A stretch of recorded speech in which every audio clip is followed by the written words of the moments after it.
Today I'm going to tell everyone about what the war in Syria did to the environment.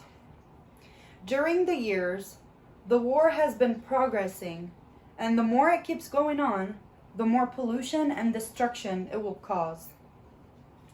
Many of the people causing the destructions don't care about what the outcome is.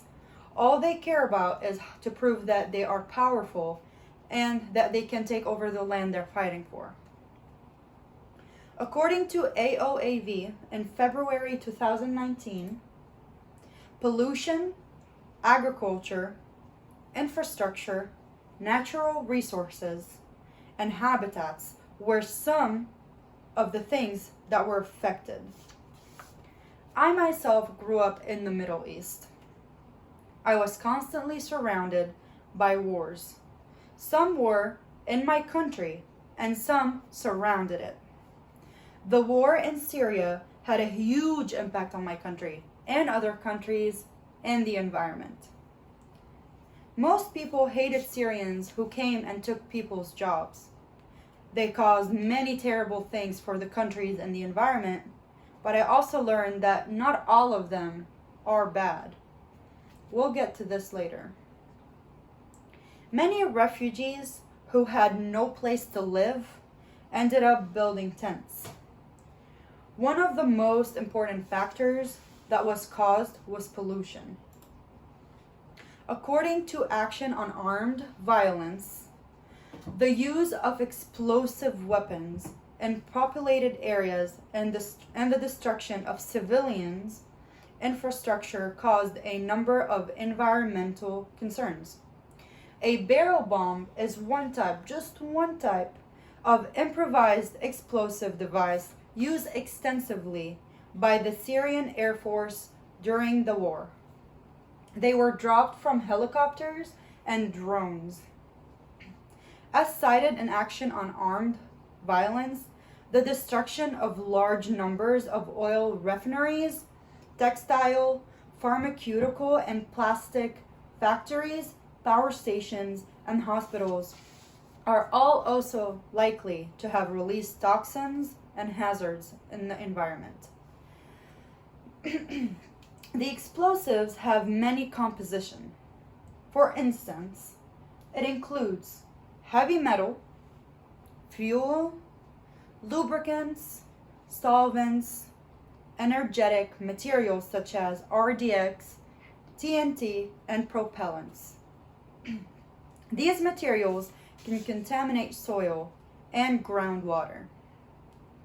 The infrastructure in Syria were destroyed during the war by the explosives.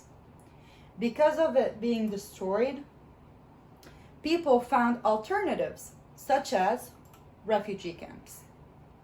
And those were harmful for the environment.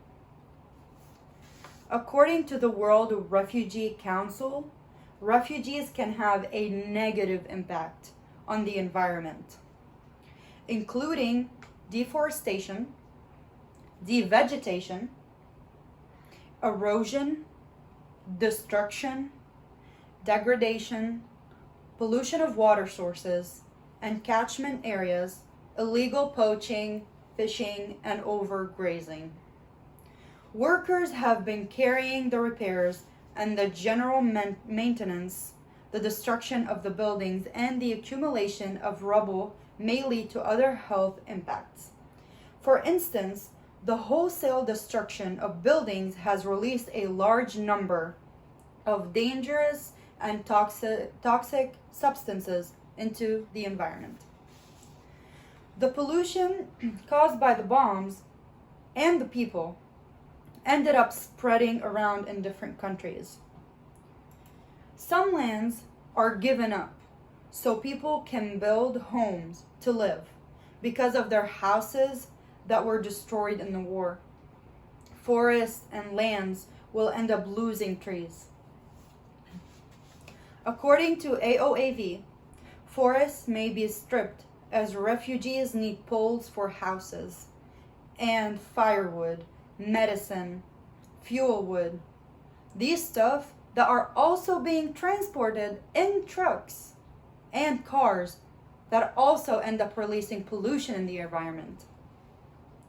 They end up placed in already, these people end up placed in already environmentally hostile arid locations with minimal vegetation and variable access to sufficient water, particularly for livestock and growing vegetables.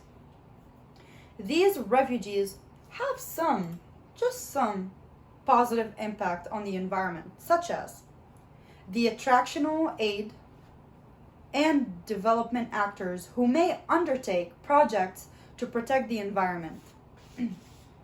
But the negative impact takes over the positive impact, unfortunately. The pollution caused huge impact on the environment. For instance, the water and the disease that were caused by the water, by the war. The water that is polluted travels around. It goes through different countries. So when the dirty water that is filled with diseases and chemicals end up in different places, it affects the other land. When it keeps happening constantly, more and more lands will get affected, and it only leads the whole earth to be affected by the pollution. The pollution that is ending up in the air that we breathe, all the chemicals, infrastructure, and harm to the environment could be stopped. If people stop the war and stop being selfish, then there would be a chance of saving the environment. When people start taking actions towards the environment, then the earth would be in a better place.